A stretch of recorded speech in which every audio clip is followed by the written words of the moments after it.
It's Deprogram, the podcast where we try to get you into an artist. That's right, we've done all the work for you. All you have to do is press play and listen to us talk about Nick Cave and the Bad Seeds, because he's a bad seed, ladies and gentlemen, and that's not commenting on anything but the name of the band.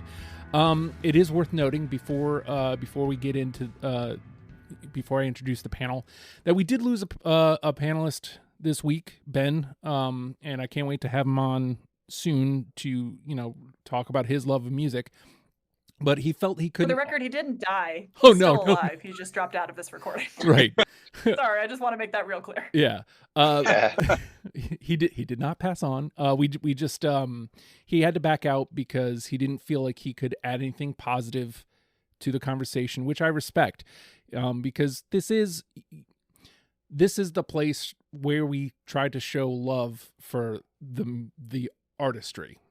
And sometimes that extends to the artist, and that's a whole art versus artist conversation, which, we do that a lot on the After the Facts. So. We've been having this conversation for a while, actually, on this show. Yes, because it happens a lot.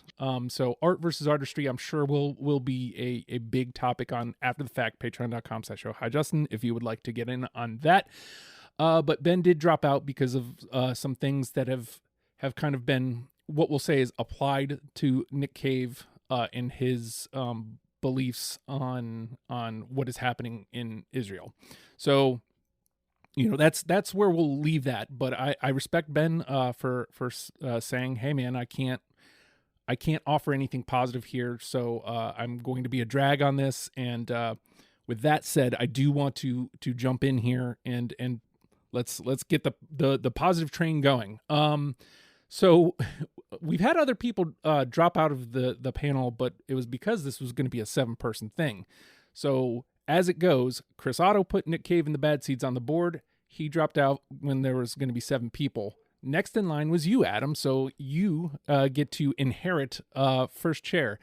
Nick Cave and the Bad Seeds. Tell me about why it was so important that we talked about Nick Cave and the Bad Seeds today.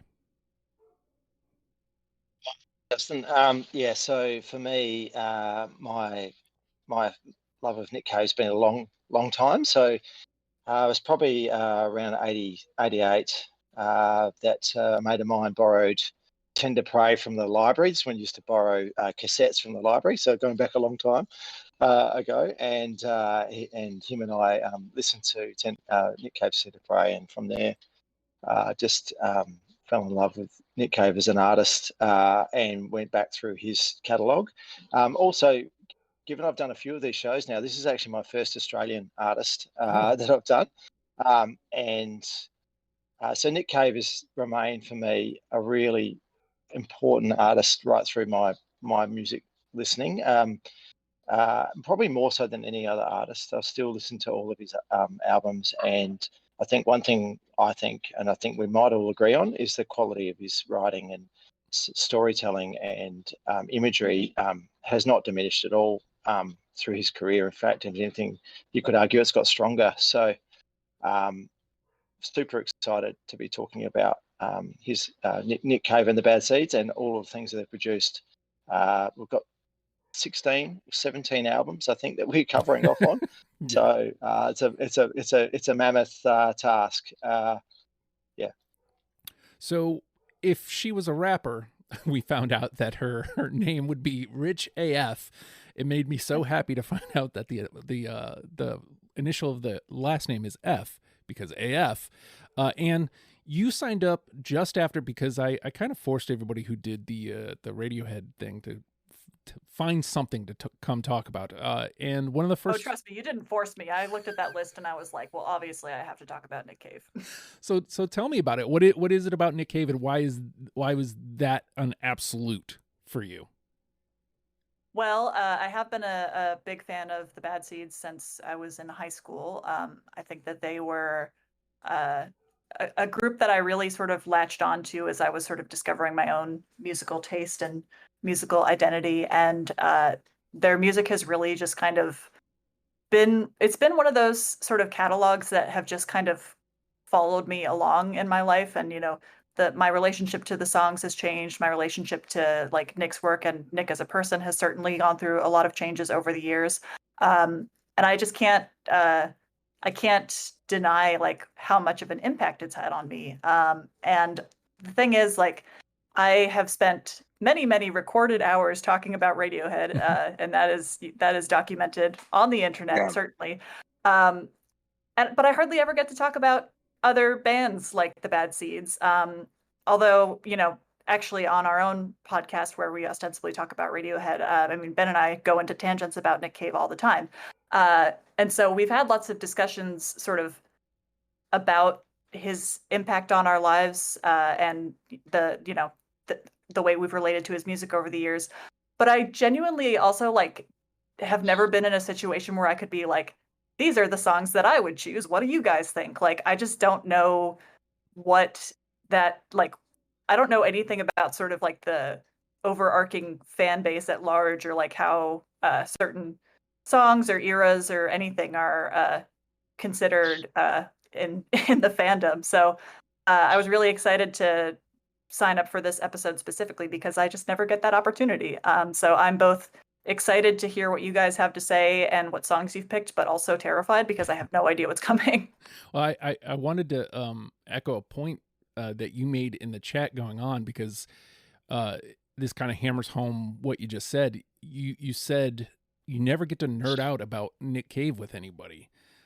It's true. So that's exactly what's about to happen. And Bryan, around that same time, as I was getting everybody from the Radiohead thing, you said, wait, there's a Nick Cave panel and I'm not on it? Yeah, exactly. So talk to me about it. Well, Nick Cave, I mean, you don't find a lot of like gothic intellectuals in life. And Nick Cave certainly checks that box for me. I think, like, politics aside, I just saw him again for the second time in my life. And he performed solo with Colin Greenwood from fucking Radiohead on bass. And my list has changed so much because of that performance, because there were songs I didn't necessarily weren't on my like top 20 radar that are now. But I mean, he's just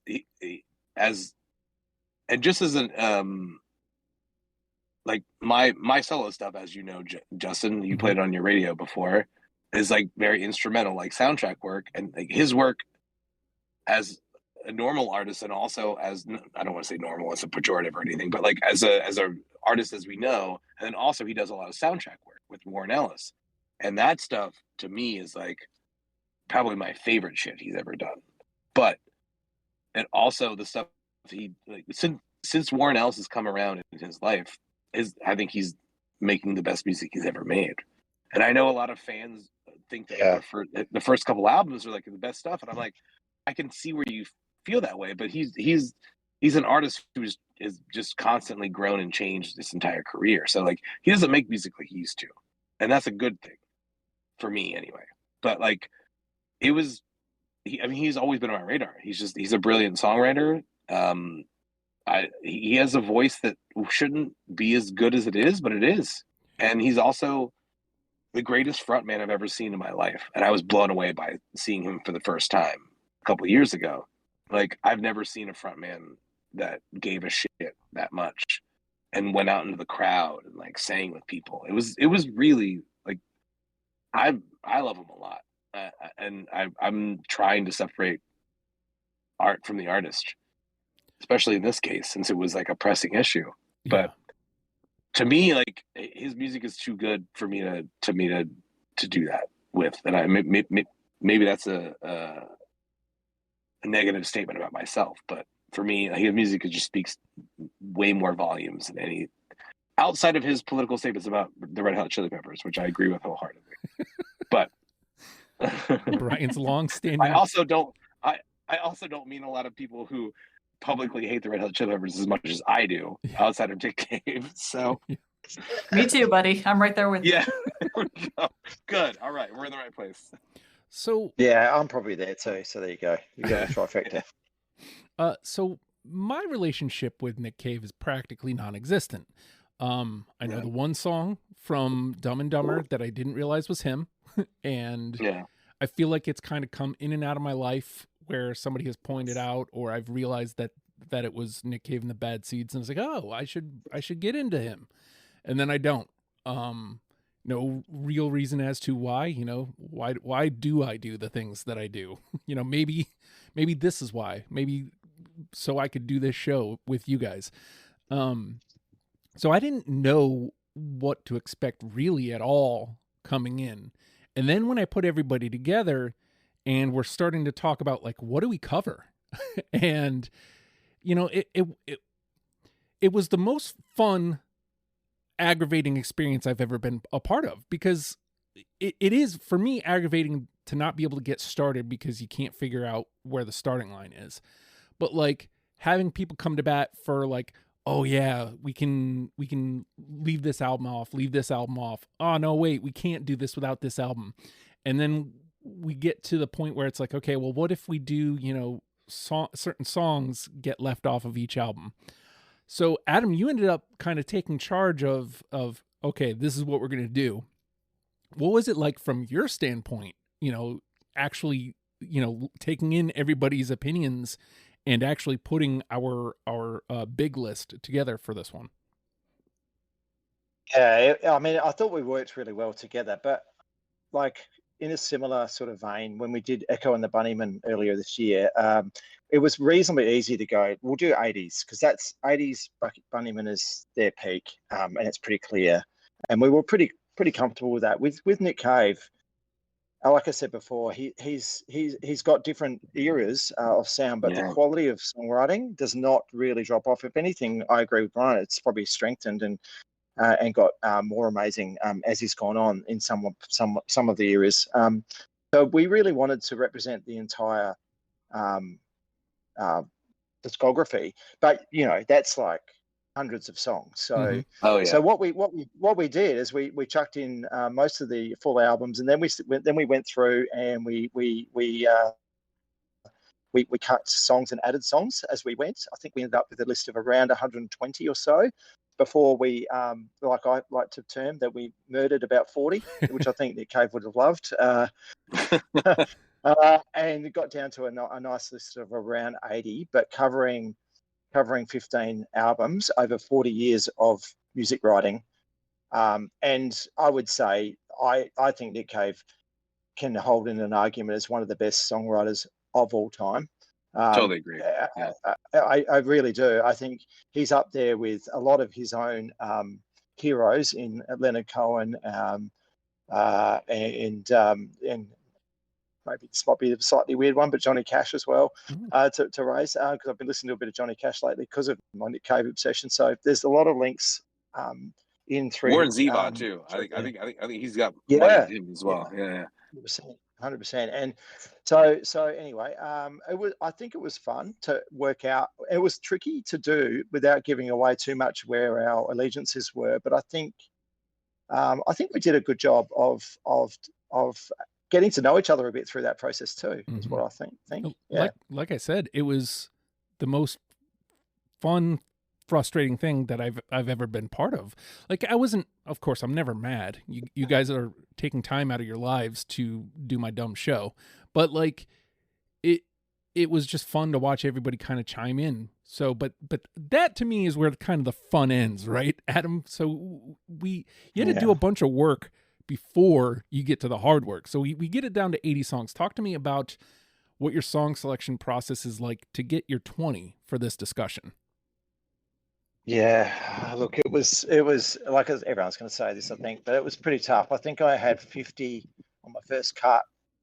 I think I did get down to 30 from there reasonably quickly, and then that last 10 was quite hard, and I flipped around with the 20. I was trying to get representation across, not so much albums, but across what I call eras, because there are eras, quite defined eras, I think, in his sound.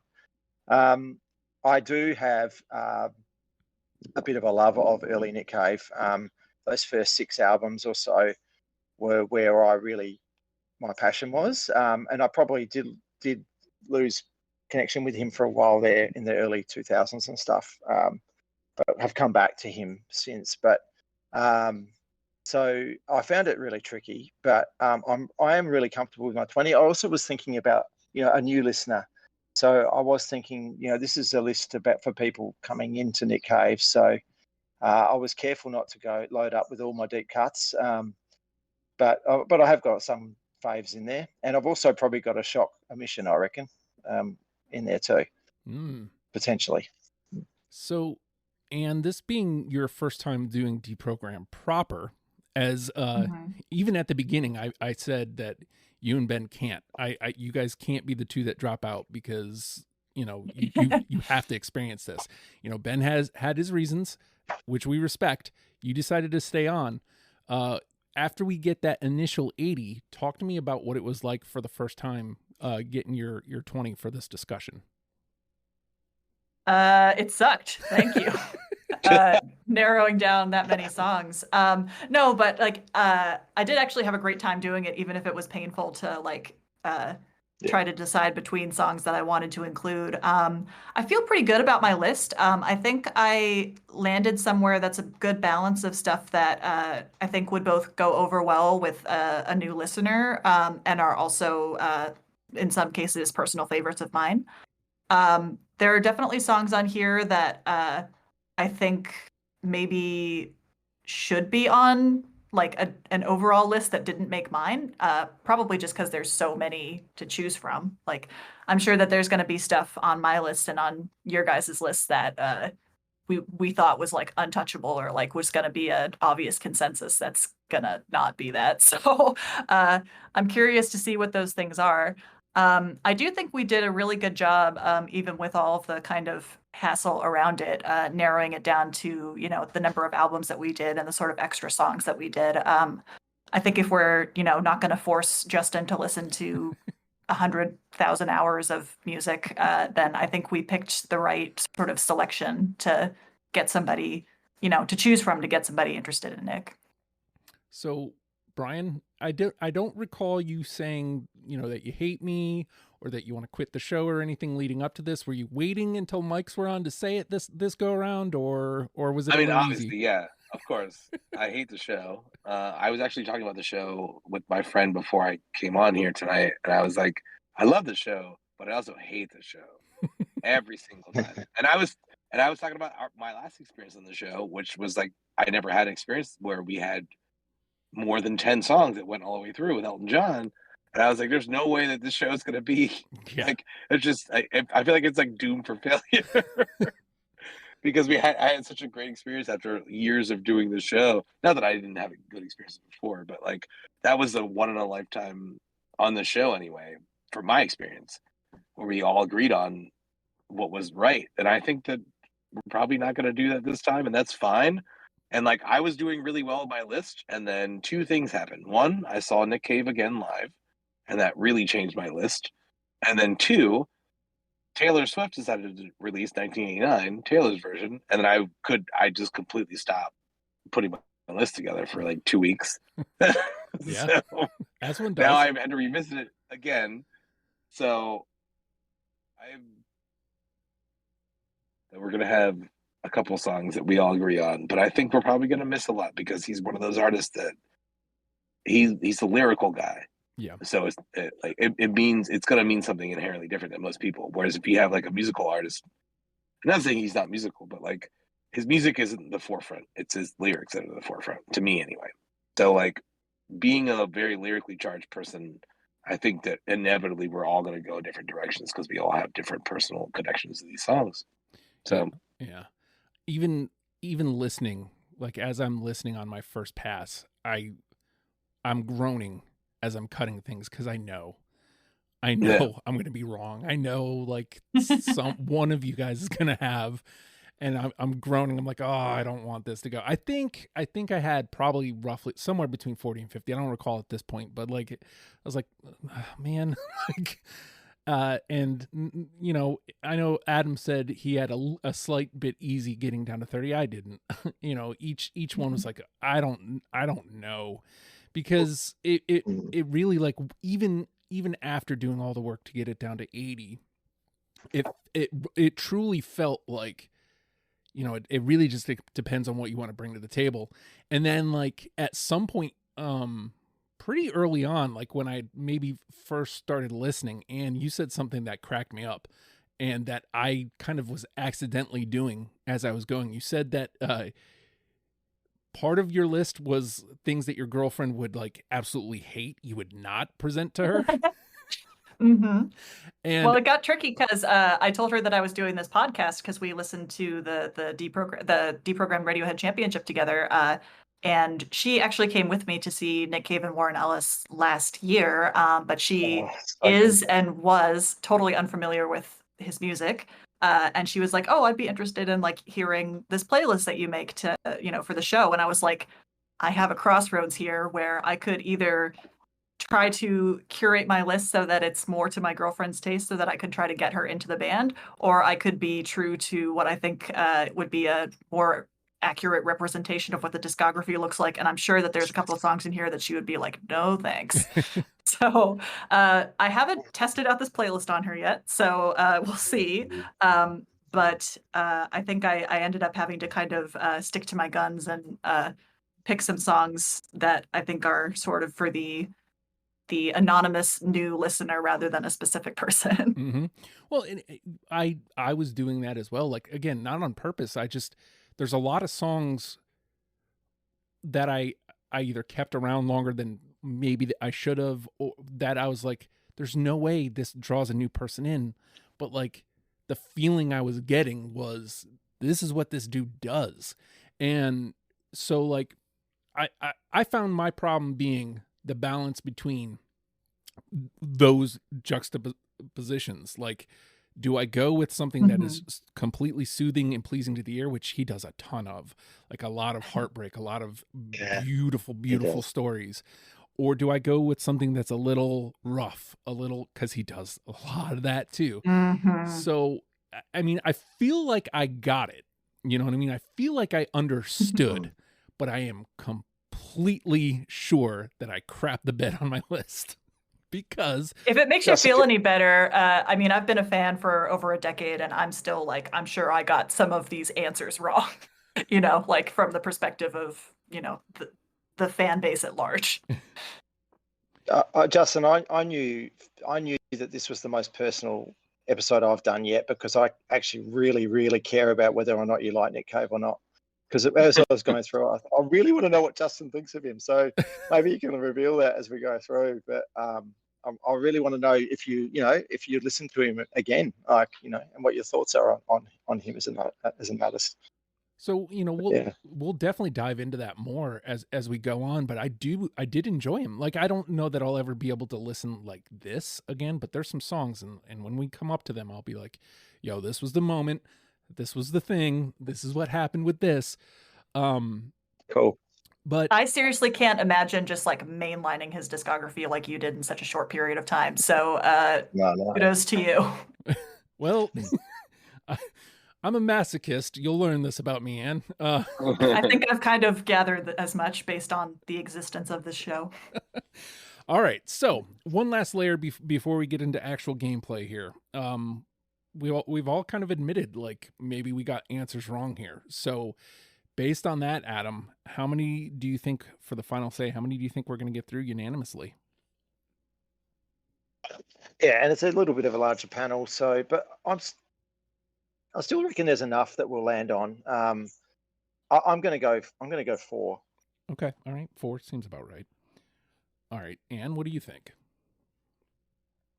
I would say probably similar, like 3 to 5. I think if I want to be conservative, I would stick on the side of 3, because again, there's like some that for me are just like so obviously like this is one of the sort of most representative songs of the band's entire catalog, but like I don't fucking know. You guys could have totally different opinions on me.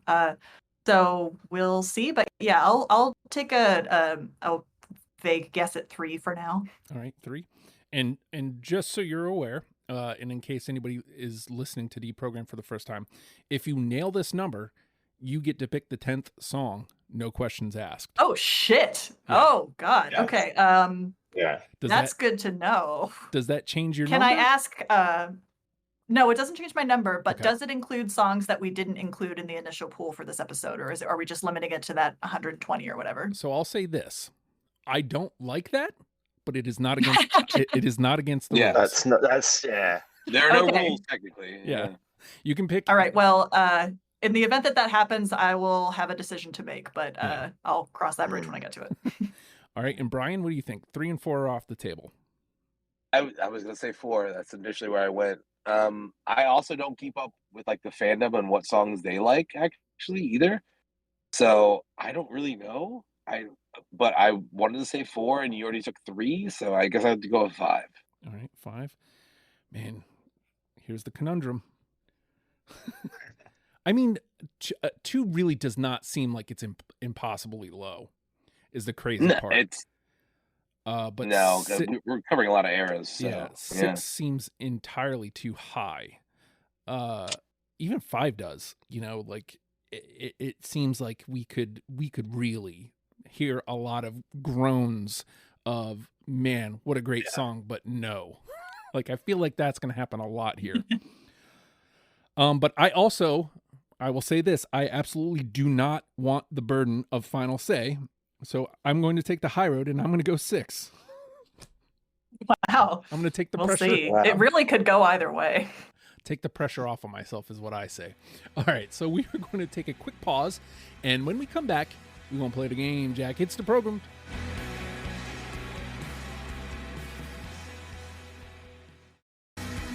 And with that, the name of the game is Deprogrammed. The 4 of us have painstakingly picked out 80 Nick Cave and the Bad Seeds songs to start with, and then plucked out 20 songs out of those that we're now going to mash together in an attempt to create a top 10 starter kit for you in case you have never given Nick Cave and the Bad Seeds the time of day. I'm not going to start with what seems like the obvious one, but I am going to start with the one that made me go, oh, I'm in for it. I always love that moment of, like, it made me feel like I already understood what was going on. I understood what I'm in for. Like, not necessarily sound-wise, but it was the first moment I was like, oh, be still my heart. This is what's happening here. Now I've hyped it up to just get a bunch of zeros, I'm sure, but I'm going to go with Up Jump the Devil. Oh, man. I was so close to putting that on my list, dude. I swear to God. I love that song. I don't have it either. It's not there. Sorry, Justin. I do love it though. Yeah. Out on my own to start it, but Up jumped the devil and took this song from the game. yes, it's very true. I what can I say? It hit me the right day at the right time. All right. I totally get it. Like that was one of my early favorites too, and it's still one that I like have a real big soft spot for. I do think like, you know, it didn't make my list, but I do think it's a good one to kind of give somebody the sense of what Nick Cave's whole deal is. So I wasn't wrong. It just not right enough for it to make the list. I guess so. All right, Adam.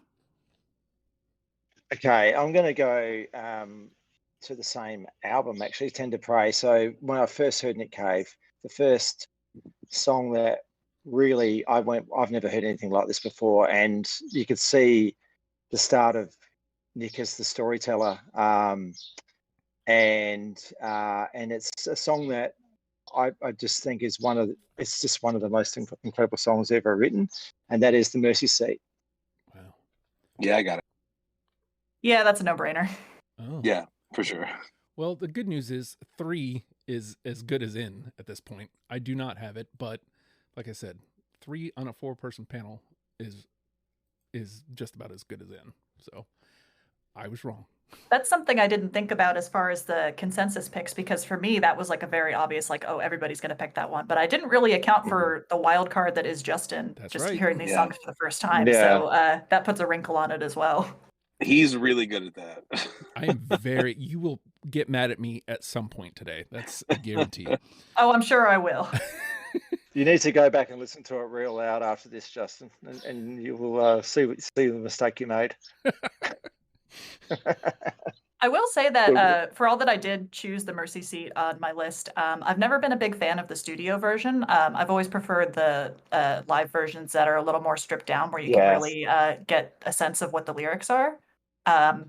But it's it's obviously so iconic in his discography that I couldn't not pick it. But the lyrics and the storytelling is so gripping. It's a I just find that's where I realized that I was dealing with with an artist that is more than just the sound. It's a very deep messages and song. Yeah. All right, Anne. Your first. I want to give a shout out to the Johnny Cash version of that song as well. Oh yeah, yes, absolutely. Yeah. Wow, it's a good one. All right, Anne. Your first go. You're up. Oh boy. Okay. So I think I'm gonna go for the song that I put my playlist together, not in order of what I picked first, second, etc., but more just the way that it flows. But because of I think when I was trying to think of songs that really capture the real Bad Seeds vibe and their whole deal, I think that I was kind of thinking about songs that kind of hit on what I think of being as sort of the big three of Nick's songwriting topics, which is love, God, and murder. Murder kind of transforms into just death in general in his later catalog, but really it's kind of those big three that are always, the songs are all some combination of those three things.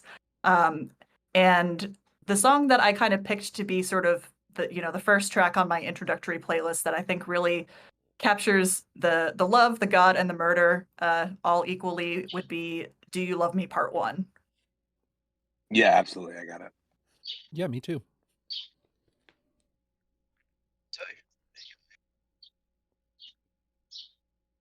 Oh no. Yeah, I've got it. Yeah. Oh, nice. Okay. Wait. Yeah. Oh, fuck yeah. All right, we got one. Sorry, Thank God. I think I lost it for a second there, but yeah, no, I have got it. Yeah. All right. Phew. Wonderful. So here's the thing. It's a great song. Find it in the playlist, the correct one. There we go. That's the one. And then making sure So theatrical. It's such a theatrical song. It's good. Yeah, I love the theatricality of it. I like it also as a pick for this specific introductory list because it really feels like a band production. Like, you've got the other members on backing vocals and it really feels like kind of a jam with the whole group. Whereas, some of the songs that are kind of like more Nick forward are excellent, obviously, but I really don't want to discount the Bad Seeds themselves in this whole journey. And yeah, I just think this song is excellent. It's a great opening track on Let Love In. It's so dramatic and cool. I also really love Do You Love Me Part 2, which was not in our pool of songs, but I just am going to say that it is included in spirit a little bit on my list. Yeah. All right. I almost put Part 2 on there instead of 1, just to fuck with everyone. But I thought about it too. I really did, but no, I had to go with the more obvious, but maybe more suited pick. All right. You gotta have that jingle jangle, Jingle jangle. All right. We got one. Bryan, how can I anger you today? Probably in a lot of ways. This was after seeing him live again. I added this one immediately. It wasn't on my radar at first, not because it's a bad song. It just wasn't on my radar. But Papa Won't Leave You, Henry. Yes, let's fucking go. No, it was in my 30 and got cut in the last 10. So yeah, it was honestly like the story he told before he played it. And I was like, "Fuck, man, I want to revisit that song." It's so good. I love it so much. It's definitely on my list. Great. Wow. Like he wrote that song over his son's crib. Like he used to sing it to him, and then he made it into a song. It's fucking. Can you fucking imagine like what kind of baby that must have grown up to be to have a song like this as your lullaby? It is not a lullaby at all. Not even a little. I just imagine that kid being aggressive, like, "Oh shit, this is my dad." Yeah, gosh. Well, it's so good. I can't bump that to 3. I didn't have it, but if you couldn't tell by pained noises, that one was a very, very, very late cut. I couldn't tell you where, but I think Adam said it made his first 30. I'm fairly certain it was Yeah. 25 to 30 where it kind of dipped out. Mhm. All right. It's hard to narrow it down. And Yeah. it honestly would have been there until I saw him live again. I was like, fuck, man, I got to put this on there. I bet that was amazing, like in the solo context too. Oh my 'Cause, God, it was. I've only ever seen it at the Bad Seed show. Yeah, I saw him once with the Bad Seeds, like 3 years ago, and it was Mhm. he was honestly, obviously I love him, but I didn't expect him to be the greatest frontman I've ever seen in my life live. Sure. And I've seen a lot of fucking bands, don't get me wrong, but like, Yeah. he blew me the fuck away. And then when he was coming here, and then I didn't even know till the day of that he was playing with Colin Greenwood. I was like, Mhm. fuck, man, this is like everything I want in life right now. Right? I wish I could have gone to some of those shows, It but was they so- didn't come I- anywhere near I- me, unfortunately. Yeah. And his fucking encore set, which he just kind of played randomly, was bigger than his regular set. It was honestly a fucking great experience. I recommend for everyone. If you get the chance, go see him. All right. We're back around to me already. So now do I go with one of the ones that people kind of put out into the air, or do I go with another aha moment for me? I think I'm going to go with one that people put out in the air that I had. How about Into My Arms? Yeah, of course. Absolutely. One of my Yeah, favorite songs ever. That's a perfect song. Yeah. Hey, But, there we It go. is no brainer. there are a few atheist love songs, and this is one of them for sure. Oh, there we go. So I wasn't. Is that unanimous? That's a unanimous. Yeah. I think so. Yep. Yeah. Yes. Good old PJ Harvey. Everyone. Ah, I would write a song about that if I, Yeah. fumbled PJ Harvey also. Yeah, no shit. I can see why she inspired a lot of albums. Mhm. All right. Well, would you look at that? Not bad. 2 through already. All right. Yeah. All right. I'm on my way to controlling the show. Adam? Okay, so one of the things about Nick that I love is his ability to create characters, and I reckon he really hit his stride with that on Murder Ballads. Oh yeah. And there's one particular character on that album which is equal parts terrifying and funny, and that's Lottie from The Curse of Millhaven. Oh man. That's on my list. I'm so thank God. happy. Thank God. Oh, it's such a great song. 24 people die in that song, including Byko the dog. Or little Byko. So this one I'm certain was like 22, 23. One of my very last cuts, and I almost added it back in because Chris Otto, who, well, a 2 is good in a 4-person panel. It's not out of the. Yeah. It's Mhm. depends on how the rest of this goes, but Chris Otto actually put it up on when I asked everybody, and he was one of the people that was supposed to be here, and I almost put it back on just because it was like such a late cut for me. I almost put it back on my list, and I was like, you know what? I don't want to open that can of worms. So it was really my laziness that ended up. So this is as Curtis would say, knock me over with a feather moment. Like I absolutely. Can I call out a lyric in it? Can I just call out a quick one? My eyes ain't green and my hair ain't yellow. More like the other way around. It's so good. She's a demon, and you only really realize about halfway through that she's the killer. And he is Lottie, is singing in Lottie's voice, even though it's just an angry sounding Nick Cave. I've got to say, if it doesn't make the list, anyone listening to this, go and listen to Curse of Millhaven anyway, because it is an absolute cracker. Yeah. It's a good time. I agree. I mean, just go listen to Murder Ballads. Period. Yeah. Yeah, that was the album that I listened to first, and it was the one that got me into the Bad Seeds. Well, there you go. I had to cut the most from that album. It was hard for me. All right, Anne, you're up. Oh God. Okay. Well, yeah, I've still got a good pool of songs to choose from here.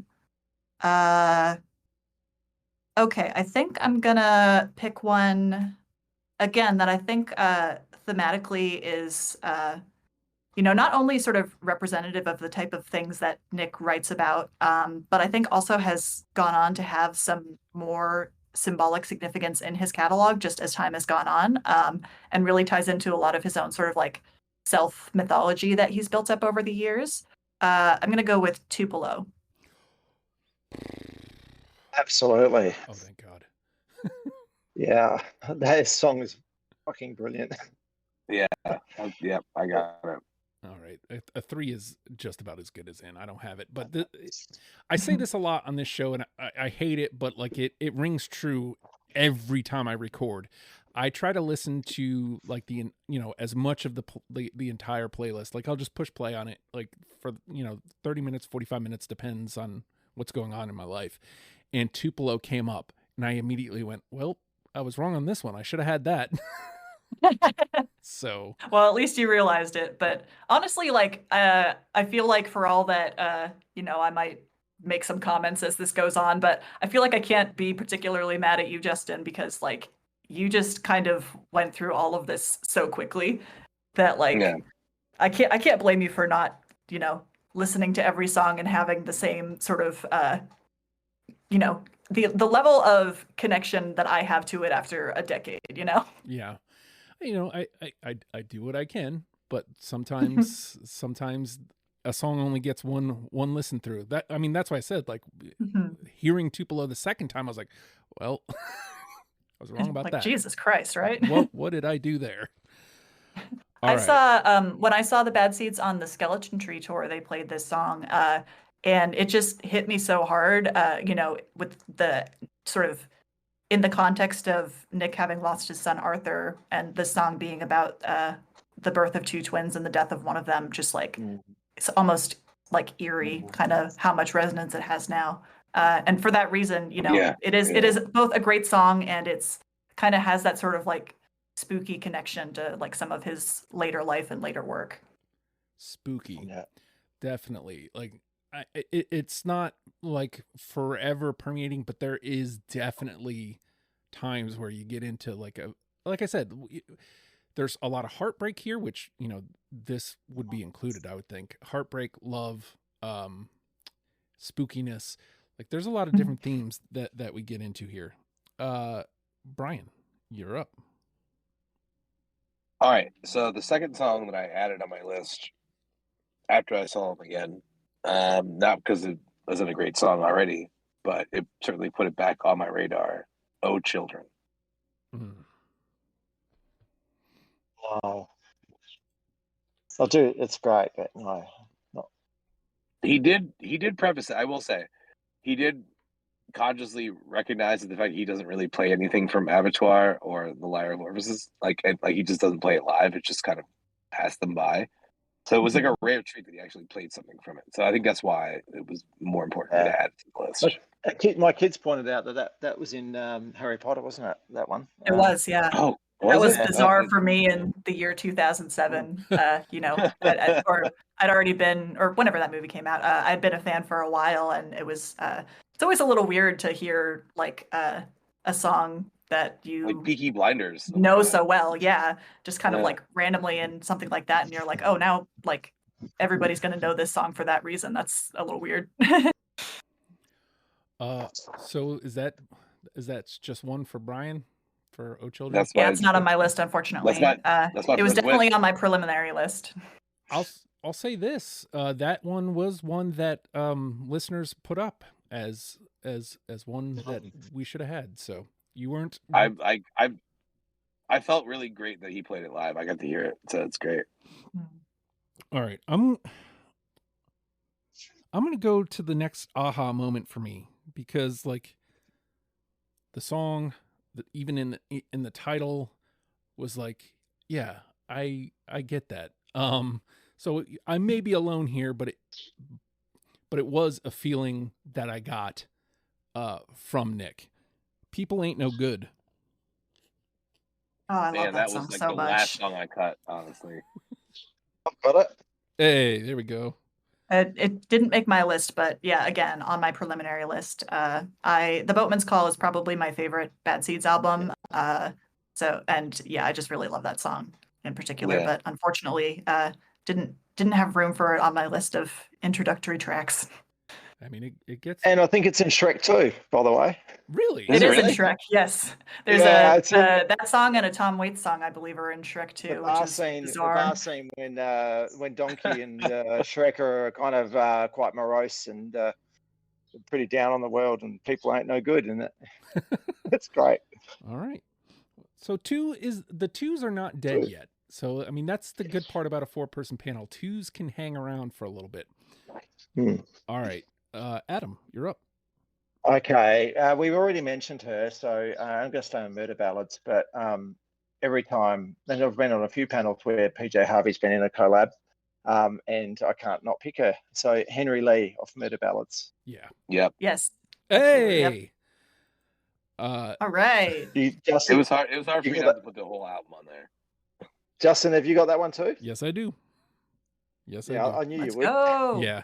Because our mutual love of PJ. Yeah. Yeah, I can't. Cool. It's a lot of times when there's a feature, I try to ignore it, but who can really ignore PJ Harvey? Like you can't, right? You couldn't if you tried. Yeah. No. And that video is just like goth romance perfection. Absolutely. So there we go. We're right there at Anne's 3. Oh boy. Okay. And you were Well, Don't do any better, everyone. yeah, everybody stay there so I can add the most fucking random song to our list with no input whatsoever. I think we brought up the Abattoir Blues Lyre of Orpheus album, which is also one of my favorites. So I feel like I should pick something from it. I have one song from Abattoir and one song from Lyre of Orpheus. I don't know which one I should pick. Well, I think I will go with one of my very favorite Bad Seeds songs that I sort of don't really expect to be on anybody else's list, but I will be pleasantly surprised if it is. There She Goes, My Beautiful World. Man, you have no idea how close that was to making my fucking list. Oh, man. And I've got you. Hey. Yeah. Oh, fuck yeah. Woo. There you go. Yeah. I think that it's so hard to write a song about not being able to write a song, and like the whole genre of like writing about writing can be so fucking awful, but this is like an example of it done really well. Also, it's him full gospel mode. I love it when Nick goes full religious gospel kind of. It's just dark, It's just and it's a bit of a different sound than a lot of his other stuff. I love that song. Mm-hmm.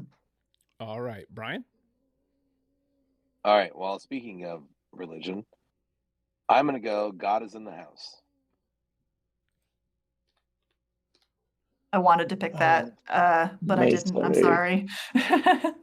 It was No, in my totally fine. first. It was in my first list, Bryan, but didn't make my final one. I wanted to put something from that album, so no more shall we part. Yeah, no more shall we part. Yeah, It's a great album. I like the references in the lyrics to this song to like kittens and 10-foot tall lesbians and shit. Yeah, That's really my wheelhouse. That's your whole vibe. All right. Well, we're back to me. And so much. I feel like. All right, I'm doing it. I don't care. This song has to come up, right? This has to. Somebody has to say this, so I'm gonna be the one. I don't have it. I already know what you're saying. I don't have it. Red Right Hand. Don't have it. I love it. It's a great song. It's on my list. that's the one I was referring to that I might not have that others have, and no, I don't have it. Yeah, I don't have it either. Wow. All right. I think it's actually. You can't see me, but I'm shaking my head over here. I love that album. So, but unfortunately, that song got a bit ruined for me. It was on an advert in Australia for one of our wine regions near where I live. So one of the famous red wine regions, and they played that song over the ad, and it was a weird choice, but it's just sort of been a bit ruined. But I'm happy for others to have it. Yeah, I totally get that. Yeah, so I mean, it's got 2, and 2s are officially going to start being in trouble now because we're at 10 between. Yeah. So, yep. Now's where it starts getting interesting. All right, Adam. Okay, I'm going to go to an album that we didn't have a lot of songs on, but I've got one, and it is one of my favourite albums. And it is a beautiful, one of the first ballads of Nick Cave's that I really fell for, big time. And it is from The Good Son, and it's the song, The Ship Song. Yes, absolutely. I fucking love that song. Definitely. No, It's classic. I hate hearing definitely when I have to go. Oh no. man. Oh no. No, I don't. Well, we see which one of us was the bad seed of amongst the panel. I mean, Yeah. that's pretty much always the case, Brian. You know this. I know this. Ooh, and officially there is a 2 in danger, at least one from here on out. Officially official. All right. All Well, right. we haven't even gotten to the later period yet, so No, we haven't really. We And- haven't got there yet. And crazily enough, like only 3 have gone into the bin, and we still have a ton of ground to cover. So, yeah. all right, and Buckle you're up. up. Really? That quickly? Okay. Let's see. Well, I guess I better get my definitelys out of the way while I'm here. This is one that kind of just like went on my list without even thinking, and then, revisiting it, going through all these songs, I was like, yeah, that one has earned its spot. It's a classic. Stagger Lee. Yes. I was gonna make the same argument for the same song. Yes. It's an absolute definitely. Yes, for me. There we go. There we go. There We we got go. 4. We got 4. We got everybody. Yep.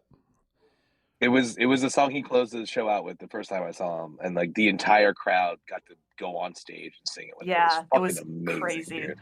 I'm a big fan of the extra lyrics in the live version of the song where the devil comes up from hell and says, I'm gonna, take you down staggerly because you're killing too many people. And then, I of think- course, Stag puts 4 holes in his motherfucking head. Yeah, I think you and I saw on the same tour. Yeah, we must have, yeah. Yeah.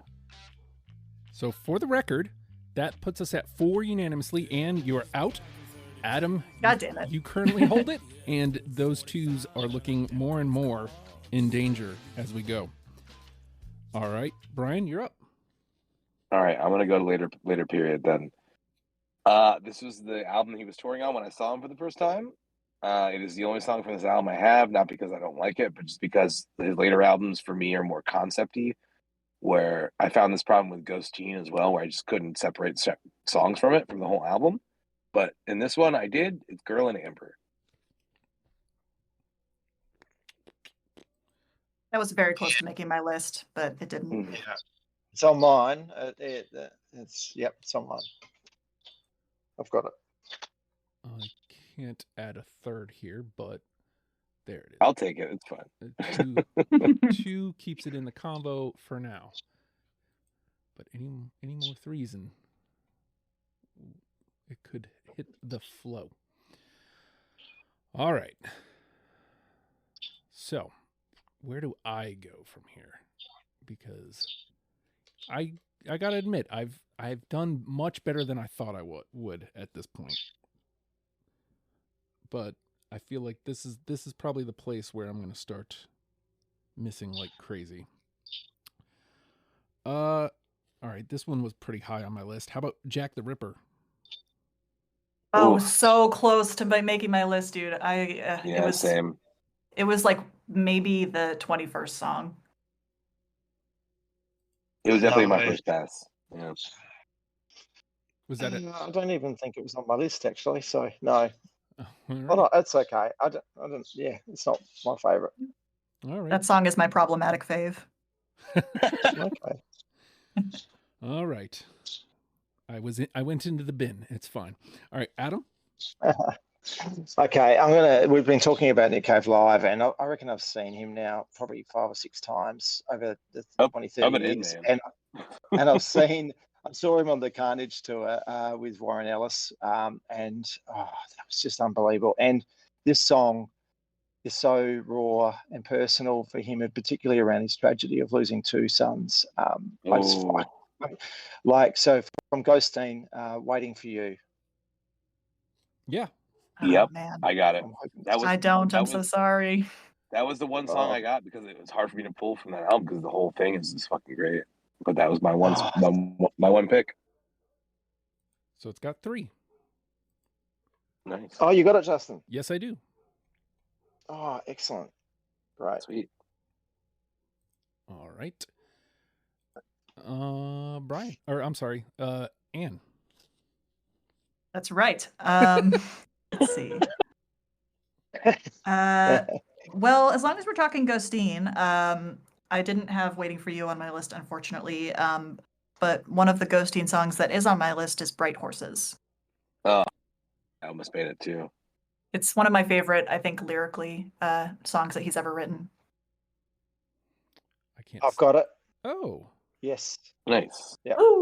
it's got two. Ghosteen is it's got an argument for his best album potentially. I think that's just the more I listen to it. But it is hard to pick songs from. But that one is a absolute gem. I just remember, like, the feeling that I had after the first time I listened to Ghosteen all the way through is like not a sensation that I think I had ever had or have experienced since. Like, I was just like in a trance of sorts for a while after it was done. It is surprising to me that it took this long to get to that point that Bryan made on Last Go. I can't believe I didn't mention this, because this was a problem I had in his later work. I don't want to use the term complete albums, but they were more conceptual. Like it was a lot harder to pick apart. Like, no, this song, this part. Certainly, yeah. So I'm glad. It's honestly like exclusive to the last two records, because even Push the Sky Away doesn't feel like the concept that Ghosteen and Skeleton do as well. Like those two specifically were like, I don't think I can separate this one song from this whole piece of art. Again, so it was harder. It was harder for sure. I don't think I voiced this, but I do think Ghosteen was my favorite. And I mean, I kind of, because at this point I probably listened like, I don't know, 3 weeks ago. Nothing wrong with that. A month ago. I think Ghosteen was my favorite, but more on that as we go. All right, so let's see. Bright Horses was Anne. So Bryan, you're up. All right, I'm gonna go. Honestly, one of my favorite records he's ever done. Jubilee Street. Yes. Lyrically, oh my God, A Fetus on a Lease. Oh, let's do it. And the live versions are just insane. Justin? I cannot advance that. No. Oh. But it's a three. We got three though, yeah, so that's all right. It's very good. It's got a very good shot at 3. In my opinion, the real MVP of Jubilee Street is Warren Ellis. That violin is just so good. If you aren't a fan of him solo wise or like his other projects, holy shit, that guy is amazing. Yeah, like he's a real one. He's like a classical trained anarchist on stage. Like, he's so wonderful. He's brought in so much. He's the reason why Nick Cave is still relevant to me. And not taking him from Nick Cave, but like they work so fucking well together. They really do. That partnership has like really. Yeah, I think both like perhaps personally for Nick has been like something that has kept him creatively inspired, but also like has kept that their music fresh and has has the ability to get people interested, even though he's been a working musician for decades.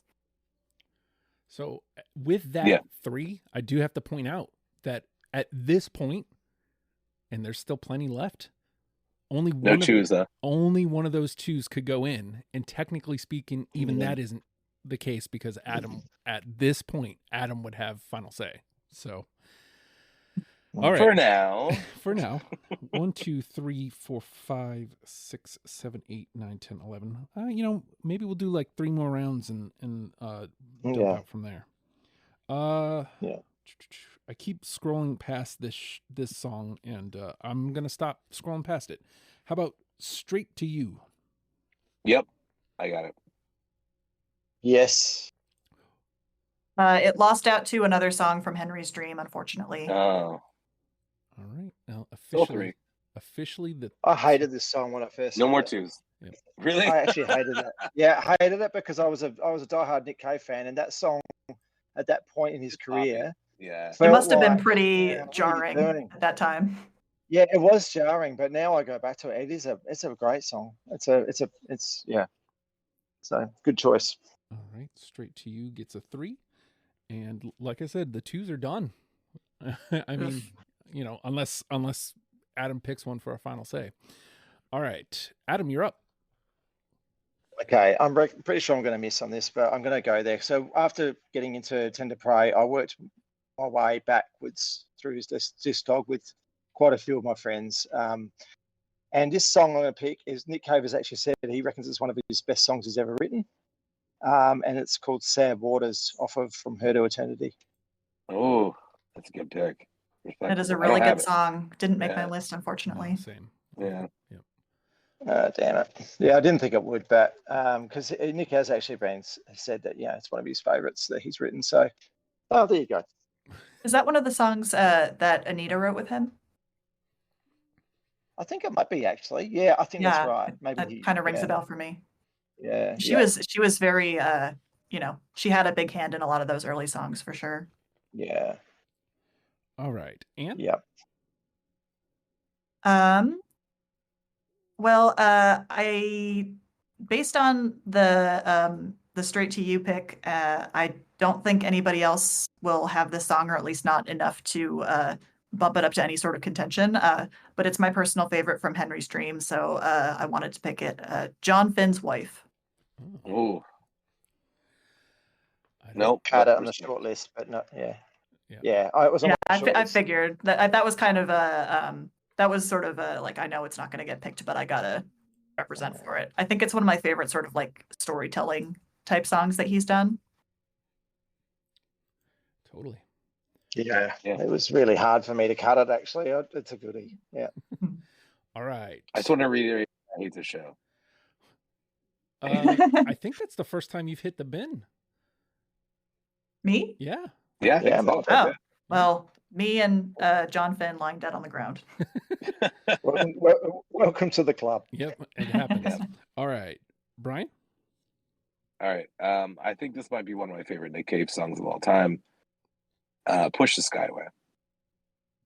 So good. Oh. When you said that. Not on my list, but I love it. It just has the most haunting fucking like keys in it. I love it so much. I think it was number 22 or 3 or something like that. It's just I was not expecting that to whiff, but you know what? That's cool. I like it. I must have had that really late because when you said it, I was like, oh yeah, I went to say yeah. And it is not on my list. Oh man, I love that song. That song means a lot to me. Bryan said, you guys don't like me. No, it's fine. Like I was going through a really big depression when that song really came into my life. And then I saw him play it live afterwards, and I was like, God, this is really one of my favorite things he's ever done. There's something so cathartic about it, especially in the live context. I totally get it. Oh boy. Maybe I won't get the 5. Jesus. I'm going to take a. No, I've still got a couple. I think that might. I honestly have no idea. Obviously, I don't either. I feel like the ones I was pretty sure about have hit, except for the one, and I didn't miss on it, but it just didn't get all the way through. So I'm gonna go here. This one feels like it could go either way. It could be Everybody's Got It, or I'm in the bin. And No More Shall We Part. Oh man. No. You know what? For not being a Nick Cave fan, you picking that song on your list, that's respectable. I don't have it, but it's very respect to you. Yeah. I specifically didn't pick that song because it's possibly the Nick Cave song that like bums me out the most, and I was like, I don't want to like scare the new listeners away by just giving them a song that's a huge downer. So it didn't make my list, but it might be my favorite song on that album. It bummed me out, and that's the reason why I picked it. I respect that. So that's a very Smashing Pumpkins fan pick of your Justin. I wonder. All right, Adam. Okay, so there was a bit of love, I think, from a few people about the album Push the Skyway, and I love that album. I'm actually gonna read out my favorite lyric first, and then the song title. Well, here comes Lucifer with his canon law and 100 black babies running from his genocidal jaw. And that song is Higbossen Blues. Yes, of course, man. Yes. I'm like mad at myself that I didn't put that on my list. I'm so sorry. I'm mad at you too. Shit. You should be. It was definitely like, it was one of the ones that I sort of thought of and was like, well, obviously that's going to go on there, but I couldn't find room for it. I thought we were homies, man. I know. I'm so sorry. I've got it. So it's 3. Oh, cool. Nice. Yeah. If it makes the final list, I am all in favor of that. Let's go into it for sure. You know what? Yeah. Though we're going to push that one through. It makes me so happy to hear. Yeah. It makes me so happy to hear that, because I thought I was going out on a limb when I picked that, because I kept coming back to it. Nah, I man. couldn't pinpoint what it was that, why I wasn't dropping it. I couldn't pinpoint it, and it just kept staying and staying and staying. I mean, it's such a weird song, but it really just gets in you somehow. That's a good way of putting it, Justin. Actually, it just hangs around a little bit. It just kept on my list. Yep, and it was never going. It makes me happy that Bryan said absolutely, because that means I got something right here. Like I couldn't pinpoint it, but I got it right. So, and to me, that was. I've only got 3 left. Oh wow! I've only got 3 left now. Yeah. 1, 2, 3, 4, 5. Yeah, I only have 7. So like we'll finish this round out. I think I have like 4. I think I have 6. I have like 4 or 5. Yeah. So we'll finish this round out. We'll do one more and then we'll dump out. Sound like a plan? Okay. All yeah, right. that works. Sounds like. Yeah. All right, Anne, you're up. Okay. I think I want to pay tribute to Blixabargeld and choose the Weeping Song. Oh, Absolutely. I have it. I do not. I don't have it. I figured it would whiff, but like I'm glad somebody else agrees with me on that. I think this might have been the last song to make my list, or that I decided on last. So it just barely made it in there, but yeah, I think it was another example, I think, of just wanting to represent the band at large, and it's such a great, weird duet between the two of them. That's a really underrated record, honestly. I agree. All right, Bryan? All right. Stranger Than Kindness. Ooh. No. Yes. That was like my one pick from that record. So From Herd of Eternity. Yes. Your Funeral, My Trial. Yeah, it's from. It's from Your Funeral, My Trial. Sorry. My Trial. Yeah, you're right. Yeah. Oh wait, I'm sorry. I thought you were picking that song. Yeah. Ignore No, me. I thought that too for a second.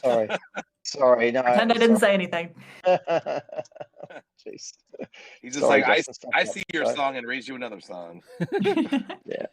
All right. So, I mean, unfortunately with the 2, it doesn't, I mean, again, it could get picked up out of the bin, I guess, but all right. So this will be our last round and then we'll dump out. 1, 2, 3, 4, 5. Where do I go from here? All right. Well, let's try this one out. How about it? Far From Me. No, but again, another iconic Respectable. breakup song about PJ Harvey. Mm-hmm. Off on my own. Yeah. No, I don't have it, but it's a ripper. Yeah. All right. Adam. Okay. So his first radio hit in Australia, it was an alternative song, but alternative radio hit, but was off Tender Prey, and it's Deanna. I love Deanna. It's not on my list, but it's so fucking good. Same, yeah. I can't save you there. Oh, wow. Deanna gets one. My wife's going to be very angry with that when I tell her that. Is your wife Deanna? Yeah. I'll say, I got one. She'll say, what are you guys doing? Well, I mean, there's a funny story about that song. Henry Rollins told one of the times I saw him doing a live storytelling, he was talking about Jello Biafra from Dead Kennedys, and they went to go see Nick Cave together, and Nick Cave pulled them on stage to do Deanna together, and Jello's like, I don't know this song, and then Henry Rollins is like, just say, oh, Deanna. That's all you need to know. That's all you need.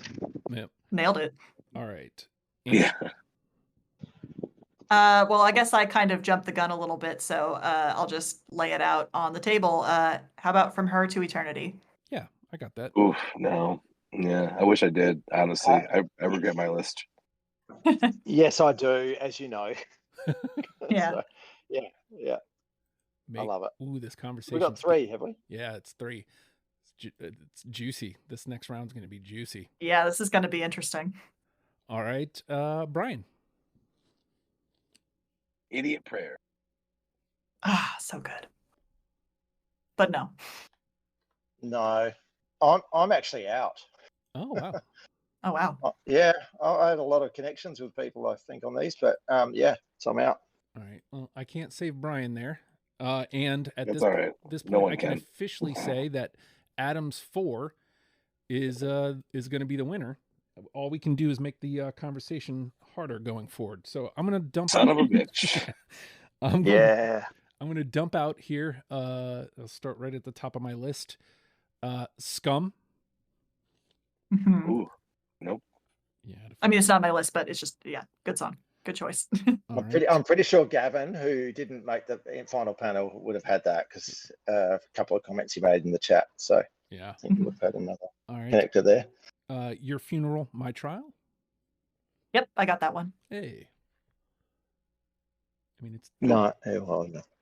it's dead in the water, but at least I wasn't alone on it. All right. Our Funeral. Yep, that's right. The Good Son. Ooh. No. No, it was such a good song. A lot of heartbreak. I Let Love In. Also great, but no. Mm. All of this is painful. Yeah. All right. That whole album was painful for me. Get Ready for Love. Yes, I had that. I wish, but no. All right. And then last but not least, More News from Nowhere. Ooh, man. No. All right. So I technically did not add anything. And again, at this point, you guys are just doing it for shits and gigs because we can't get any more 3s. But what do you got left, Ann? Let's see. Let me go down my list. I've got The Lyre of Orpheus. Nice. I have Magneto from Skeleton Tree, which I assumed nobody else was going to pick, but it's my favorite from that record. It was between that and Girl and Amber, honestly, for me. Yeah, it was for me too, actually. And then my last pick was my real sort of like self-indulgent fan pick is Hollywood. Ooh, that's a good pick. I don't have it, but obviously. All right. Let me just add that here. Hollywood. And then again, just for fun, Bryan, do you have anything left? I have 2 left. I have Nobody's Baby Now. Oh, kill me. I love that song. Yeah. And I have, hold on, where's my other one? Oh, We Know Who You Are. Oh. Yeah, so good. Who you are. I just like it. I think that was the hardest album for me to cut. Was Push the Sky Away. I really love that record. I actually only ended up picking up the one song from Push the Sky Away, which was Jubilee Street. But I think it was not because I don't like that album. I think it was because it was too hard to choose between the songs, and I kind of just narrowed it down to the one. I mean, it was hard for me to do a lot. Like Let Love In, Burner Ballads, Boatman's, and that record were really fucking hard for me. And that doesn't even bring into consideration the songs that we didn't include in this pool for the episode. Like, there's loads of songs that I've already been through the mourning process that I couldn't put on my list. All right. So we got 4 through unanimously, which again means Adam will have our final say. We got Do You Love Me, Into My Arms, Henry Lee, and Staggerly. We're already off to like a killer start for the record. Kind of literally. And for the record, between the 2s and a the lot 3s, of Lees. Yeah, between the 2s, between the 2s and the 3s, we actually got 19 through. Oh my god! But the 2s are dead in the water. We're only dealing with the 3s here. 1, 2, 3, 4, 5, 6, 7, 8 of them. So, let's see, 6. So 5 of those are group decisions, and 1 of those is Adam's.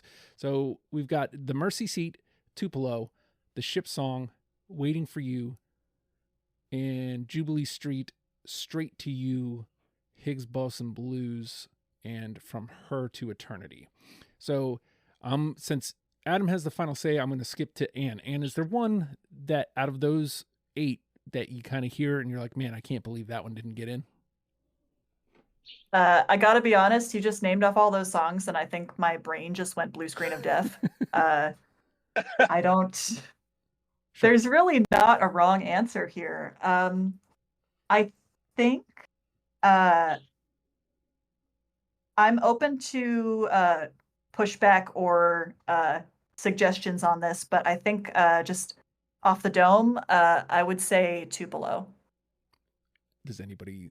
I would say Tupelo has to go through, and also Higgs Boson has to go through. I'm in favor of Higgs going through, even though I didn't pick it. All right, so let's grab those 2. Make this a little easier on ourselves. No argument from me at all. Okay. All right, so that brings us up to Now we have what? 6. 6? So we have 3 more. Again, the Mercy Seat, the Ship Song, Waiting for You, Jubilee Street, Straight for You, From Her to Eternity. Adam, is there one that you're hearing there that you're like, man, are you serious? Why didn't we get that? Wait, the Mercy Seat's not all the way through? No. Oh, that was you. No, we have to put that one through. It was you. It was me. Does anybody have any objections to the Mercy Seat? Certainly not. No, I don't. But there is an opportunity cost here, of course. Yeah. Weighing up. But yeah, no, I think Mercy Seat has to go in. Yeah. All right. So we've got, let's see, what does that take us to? 7? Mm-hmm. Yes. 7 or 8? I got 7. 7. Okay. Yeah, because we had 6 with those 2 in, and then that one was the third one. Oh yeah, 7. Sorry, yeah. So we've got 3 to go. Right. All right, and then 2 of those are group decisions, and one of them is Adams and Adams alone. So, Ship Song, Waiting for You, Jubilee Street, Straight to You, From Her to Eternity. Is there one sitting there, Adam, that you're like, I can't believe? I think Waiting for You, something off his latest album, such a great album. Absolutely. I think it's the only one we've got left from Ghosteen. Wholeheartedly agree. Any objection, Ann? I'm a little iffy on it, but I'm willing to hear it out. I think that there are other songs that I would choose from that list before it, but this is a democracy. Well, we can. I'm happy to park it for a little bit longer. Yeah, maybe we can table it for now and put a pin in it. Yeah, for sure. Yeah. So, is there another one jumping out at you, Adam? Maybe Jubilee Street. Yeah, I would say that too. Yeah, I would be fine with Jubilee Street. All right. Again, that's me. So let's go ahead and pop that one on through. All right. So now we have the Ship Song, Waiting for You, Straight to You, From Her to Eternity. Anne, I'll put this one up to you. Is there one there that you kind of would really fight for? I think that of these songs, the one that I would really fight for is From Her to Eternity. I think I would like to have more, or maybe not more, but some representation of sort of early Bad Seeds on there.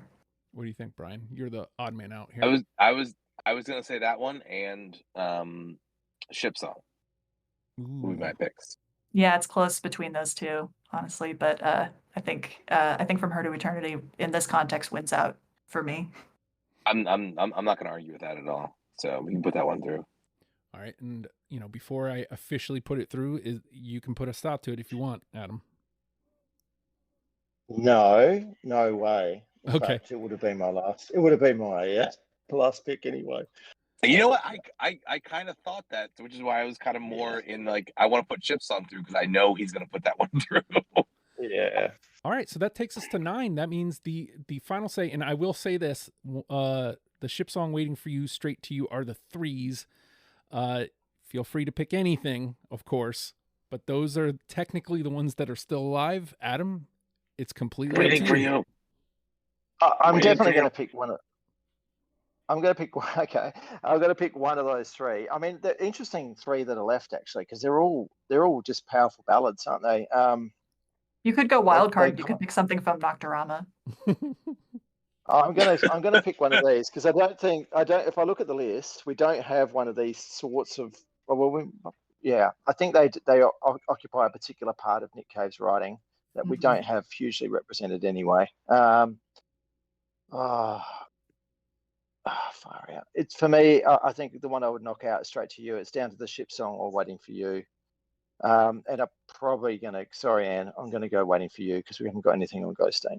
Oh, that's fine. I think because we got some other songs in there that I would have chosen first, but now that we're down to number 10 and it's your unambiguous pick, I'm perfectly fine with Waiting for You.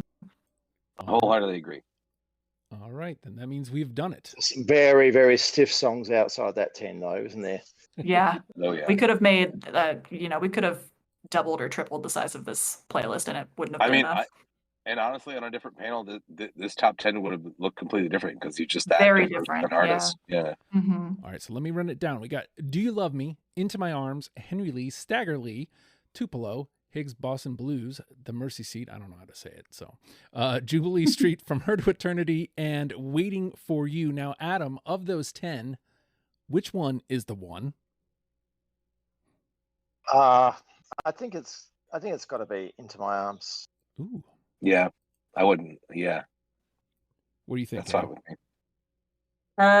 Into My Arms is maybe my favorite Nick Cave song, depending on the day. I don't know how I feel about labeling it sort of the quintessential, more or less objective overall. But I really don't have a leg to stand on if it's one of my favorite songs. So yeah, I approve. All right, so let's. Did you choose Anne? That's all right. Let's do it. Either that or Stagger Lee for me. Yeah. Into My Arms it is. And hold on, let me find it on my playlist here, and we will start wrapping up into. There we go. I'll get ready to cry. Into My Arms. Eventually, my phone will catch up with me. That's cool. Into My Arms is our number one. Do You Love Me? Henry Lee, Stagger Lee, Tupelo, Higgs Boston Blues, The Mercy Seat, Jubilee Street, From Her to Eternity, and Waiting for You, our 10. This is a great list. Let's let Into My Arms get a moment in the sun. My heart. But I know, darling, that you do. There we go. Sorry, I cannot sing along.